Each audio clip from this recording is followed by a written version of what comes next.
Alright, welcome to episode 64 of What If Civilization Started Over. In the last episode, I don't know why the city's map is on, but it is. In the last episode, we had three major events, one being the creation of the Russian state as the Uralia and the Muscovy nation went to war, and now we have this huge country, so that's cool. It's not been invited to the Berlin Conference, but we'll get to that later. The second event was also in Russia, or modern-day Russia. With the destruction of the Caucasian country, as it was partitioned between the Turkish, Ukrainians, and Astrakhan country. The Italians also invaded Libya, and that started the process which is now the Berlin Conference, or as it's called in this world, the Pisa Conference, because it's happening in Pisa, because the Italians started it. Anyway, they invite a whole load of countries, most of which won't be getting stuff, but some of them will. So that's cool. The countries they invite are Ireland, Britain, France, Blue Spain, Pink Spain, Catalonia, Italy, Lowlands thing, the Netherlands, Germany, Norway, Sweden, Poland, Hungary, Ukraine, Turkey, Carthage, and also Korea. Because they like Korea. Korea's just a chill guy. To be honest, they trade a lot. I don't know, that was like just going between either side of the world. The Koreans trade a lot with the Europeans, or at least the colonial ones, and they're just kind of chill and peaceful. Don't talk about them invading this. Other than that, they've been pretty chill. So, they've been invited also. Doesn't mean they're going to get land, but they have been there.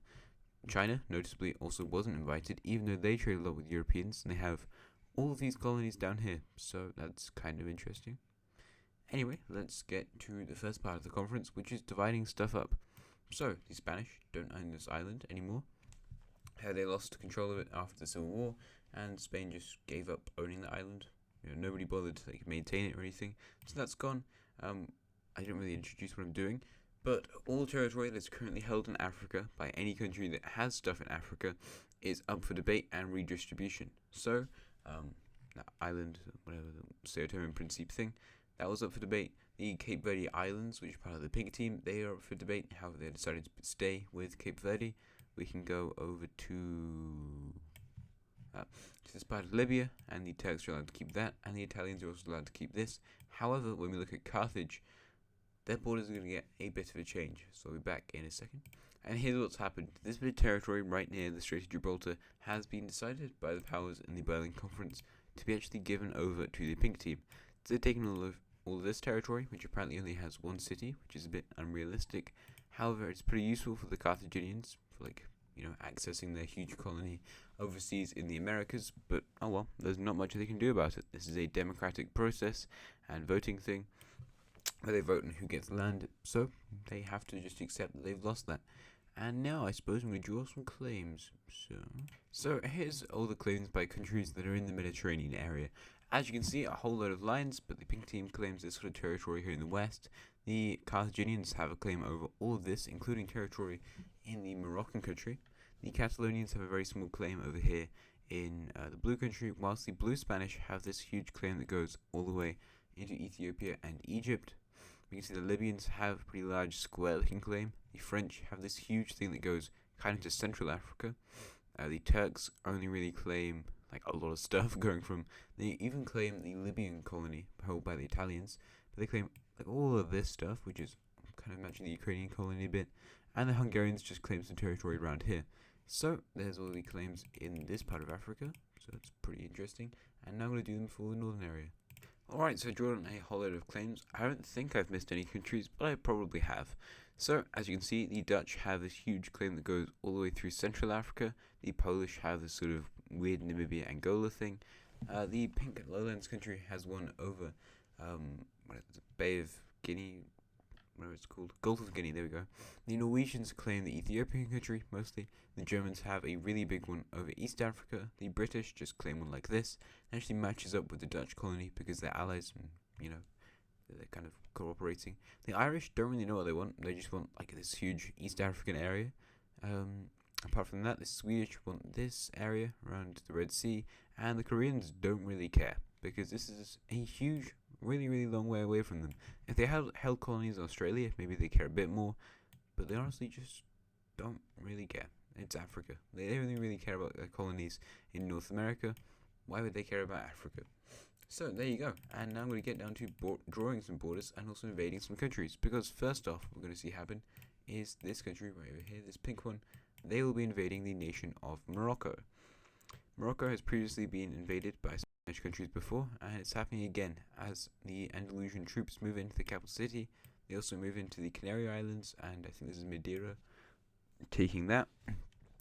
Apart from there, naval landings made all across the coastal areas of this country, a division sent out to capture this city, and then a third naval landing is created down here in the south, and they invade in and fully take over this nation's, like, where everyone lives, apart from the extremely rural people.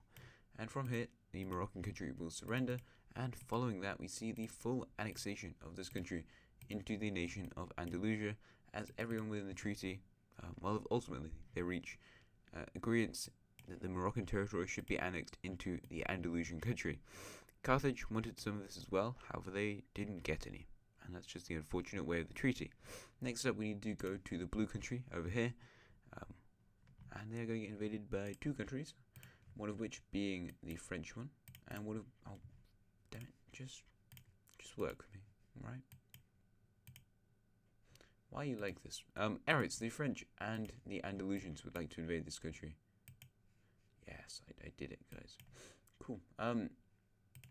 Yeah, so the Andalusians start their invasion from where their troops already are in the southern Moroccan country, and this country is not very strong. I don't think this nation's seen a single bit of military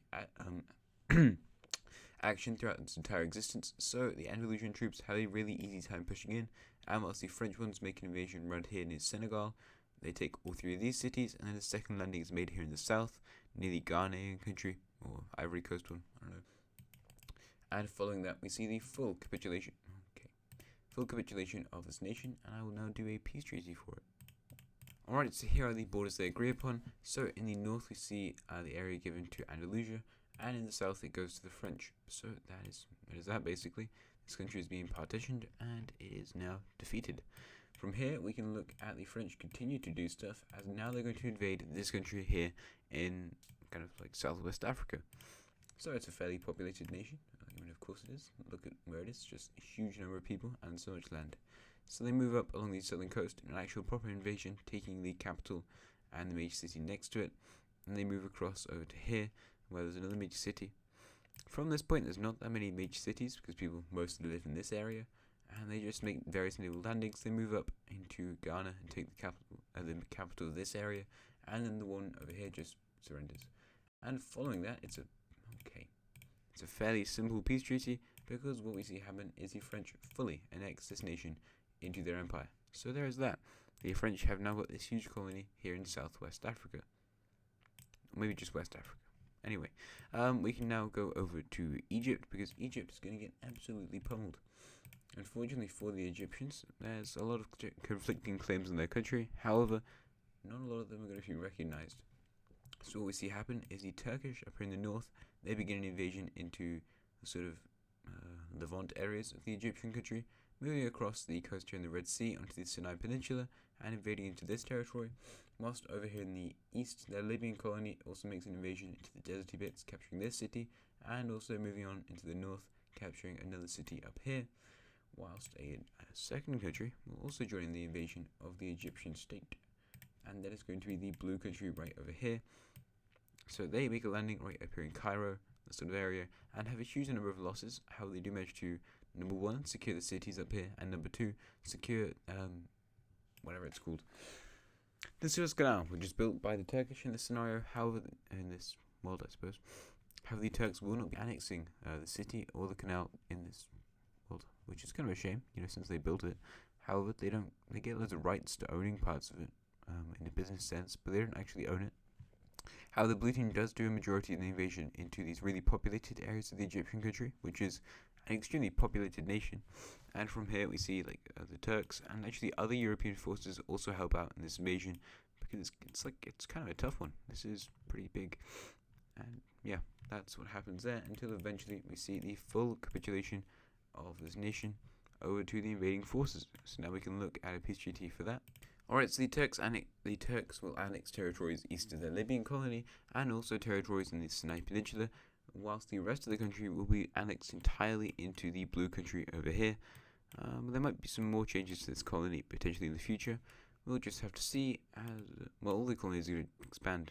well, most of them really, because the huge Sahara Desert which nobody owns, but that's not what I mean. Anyway, so here are the new borders in Egypt. It would kind of look nicer if the Turks annexed this. I know. I mean, just look at that. That looks pretty cool. How that's not going to happen. So, oh well. And now we can head over to Ethiopia, where the Norwegian country will be winning out, and they will begin an invasion into Ethiopia. Kind of far away, but they don't really care, so they're going to do it anyway. Their troops make a landing here in Djibouti, and they move across, capturing the major city around here. They move into Somaliland, and eventually capture the capital of the entire nation. Very small landings are made all across the coast of Somalia, which is a lot more stable than it is in our timeline. Not to say it's going to become unstable maybe post-colonialism, but at this point, it's fairly stable. It's like an alright area. However, the war from here is pretty long. It takes a long time. They also don't wait for these wars. They're like happening simultaneously. However, the Norwegians do a pretty good job at dealing with the forces of Ethiopia. It's a really large country, a whole load of people. And unfortunately for the country, it's been in a bit of a recession recently because of the fact that the Southern Indians collapsed, which was also the fault of colonialism. So a lot of bad things have happened to this country due to colonialism. Well, they also didn't love the Southern Indians because they invaded Tanzania, but oh well. The Norwegians are allowed through the Blue Team's territory because they already secured Egypt. This war is taking a pretty long time. And finally, other Norwegian forces are just going to move out into the territories and capture these final few cities, moving down this.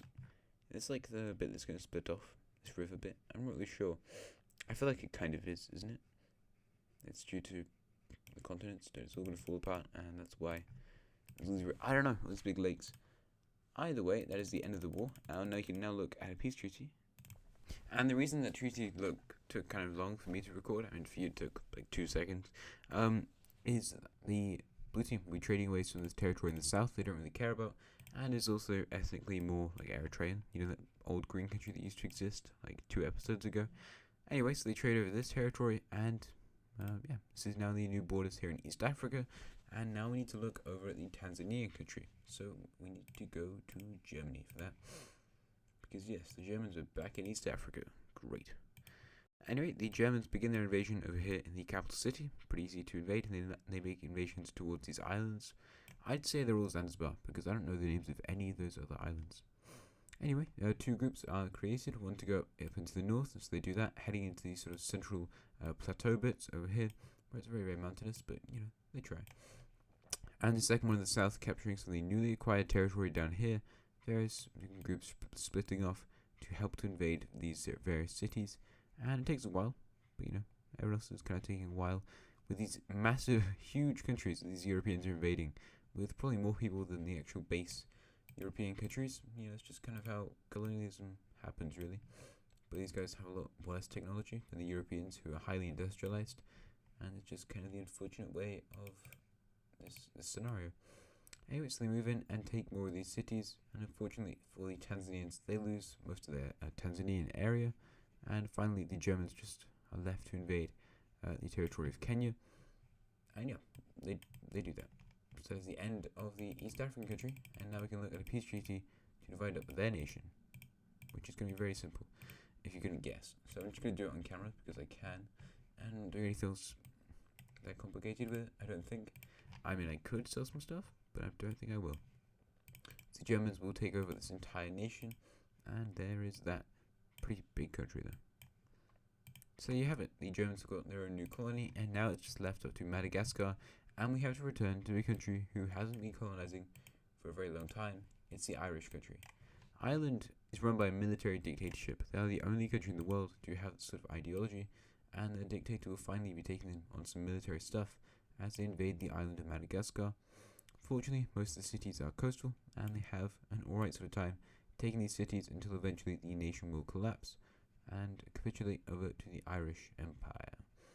They also take over these islands around here and the Commonwealth and everything else. The Germans would also, of course, take over the Seychelles, which are owned, of course, by the East Africans. A lot of courses there, but of course they're there. Anyway, the Irish, as I was just saying, will be taking over this entire pretty huge island and all the other islands around it, but now we just have all of the unclaimed and uninhabited territory in Africa, so we need to get down to doing that. I'm going to draw some lines.